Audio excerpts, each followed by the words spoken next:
Have you ever heard of an execution so brutal, so shocking, that it sends waves of horror across the world? Imagine being locked in a dark, overcrowded prison, knowing that any day could be your last day. This isn't a horror movie, it's a true story from the Democratic Republic of Congo, where prisoners were executed in ways that still haunt history. Today, we are diving into one of the darkest moments in Congo's history, uncovering the truth behind this terrifying execution. Stay with me because what you are about to hear is disturbing, but it's also important. Before we dive in, please do not forget to subscribe, hit the like button and the notification bell to get notified anytime a new story drops. Congo has a long history of political unrest, corruption, and brutal military rule. From the days of Beijing colonial rule to the deadly conflict that followed independence, the country has seen endless cycle of violence. But what happens inside its prison walls? That's a whole different nightmare.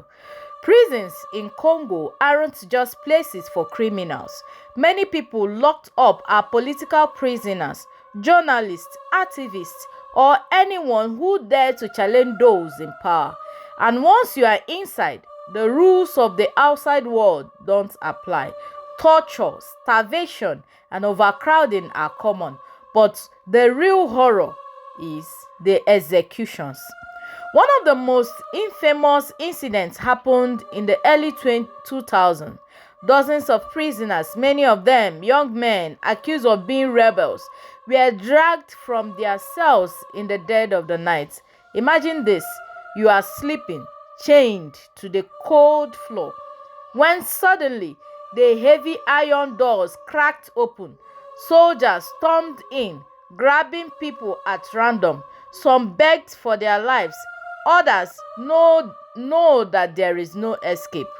One by one, they are lined up in the courtyard. Some are blindfolded. Others are forced to. The soldiers don't waste time. Gunshots ring out, echoing through the prison walls. For those still alive, there is no mercy. Some are beaten to death. Others are left to bleed out. Bodies are dumped in mass graves. No names, no last words, just silence. One of the most feared places was Makala prison in Kinshasa. Prisoners here spoke of a secret execution chamber, a place where people simply vanished.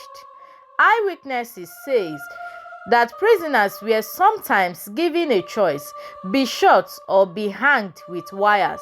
The soldiers made a game out of it, laughing as they tightened the wires around their victims' necks, watching them struggle for breath.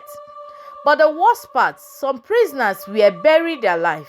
Officials believed bullets were too expensive, so they threw men into deep pits and covered them with dirt while they were still breathing.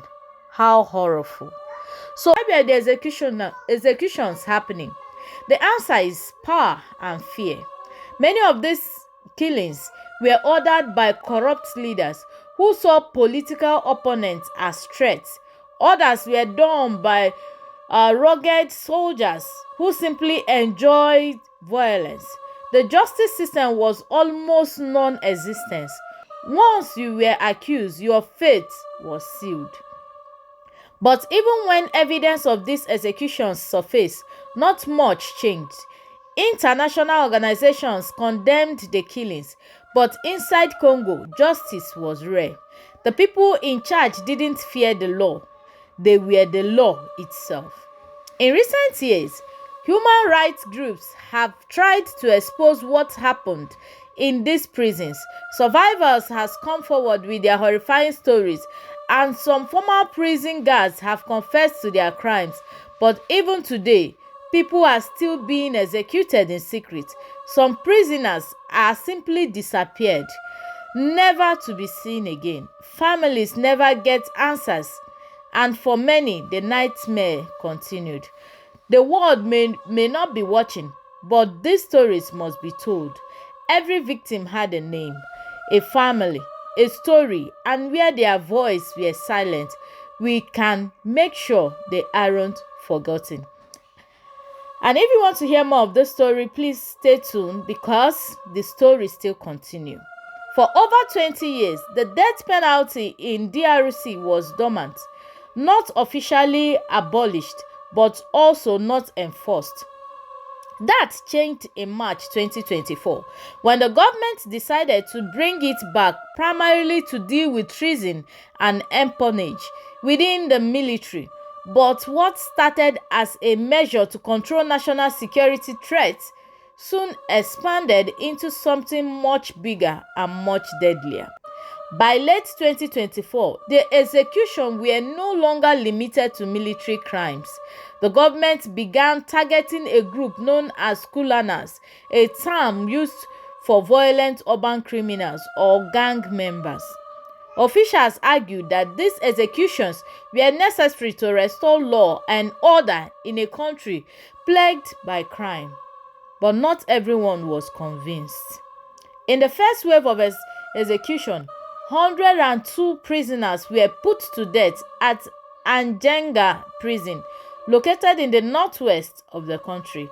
These were mostly young men between the age of 18 and 35, accused of being Kulanas. Another 70 were said to be executed shortly after.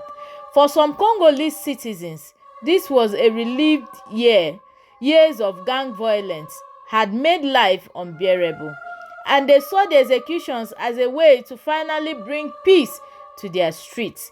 One man from Goma, Fitin Kakule, said, "This decision is good because it will reduce crime. We are tired of those people attacking us at night." But human rights activists were alarmed. A legal expert warned that the process lacked transparency because innocent people are being executed. They were not even arraigned before the law to be judged or tried.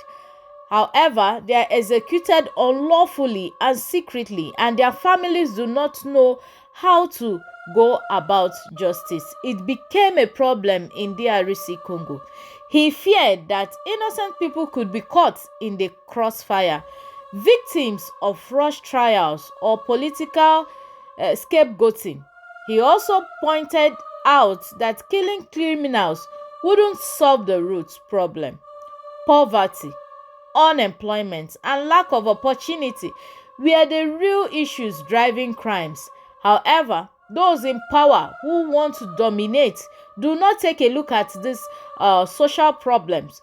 They just want to be the tyrants. They just want to be the ones who will be in charge to execute even innocent souls. As if the executions weren't already shocking enough, another tragedy unfolded at Makala prison in Kinshasa on September 2nd, 2024. An escaped attempt turned into a massacre. At least 129 prisoners died. 24 were shot trying to flee, while others were crushed or suffocated in the chaos. Even worse, reports surfaced that several female prisoners were raped during the mayhem. This event revealed just how overcrowded and poorly managed Congolese prisons are. Makala, built to hold around 5,000 inmates, was housing nearly 10,000. The conditions inside were inhuman, and this disaster only made things worse. As this was happening, another shocking event unfolded. In May 2024, a failed coup attempt rocked Kinshasa. In September, a military court sentenced 37 people to death for their involvement, including several foreign nationals. A British man and 3 Americans were among those sentenced, sparking outrage and question about whether due process has been followed. Many saw this as another example of how quickly the Congolese government was resorting to execution. Were these people really guilty? Were they truly guilty, or were they just convenient scapegoats in a country eager to show its strength? The world is watching the DRC closely. Some governments have condemned the return of execution, calling them a violation of human rights. Others has remained silent, unwilling to interfere in another nation's justice system. Meanwhile, inside the DRC, fear is growing. People wondered, who will be next? Could political opponents, activists, or even innocent civilians find themselves on death rows? And will these executions actually solve anything, or are they just fueling more instability? This isn't just a story about crime and punishment. It's about justice. It's about human rights and the thin line between maintaining order and abusing power. The DRC is at a crossroad. Will it continue down this path of mass execution, or will it find another way to deal with its challenges? What do you think? Do harsh punishments deter crime, or do they create more injustice? Please let me know your thoughts in the comment section. Meanwhile, rest in peace to the departed souls of the DRC Congo prisoners. It is also important to know that so many innocent souls were among them when they were executed. No trials. Africa really needs justice. Africa really needs to take a look at the way that innocent people are dying, or the way they are handling crimes in their country. If you found this video useful, if you found this video interesting, please do not forget to subscribe. Do not also forget to hit the like button and the notification bell to get notified anytime a new video drops.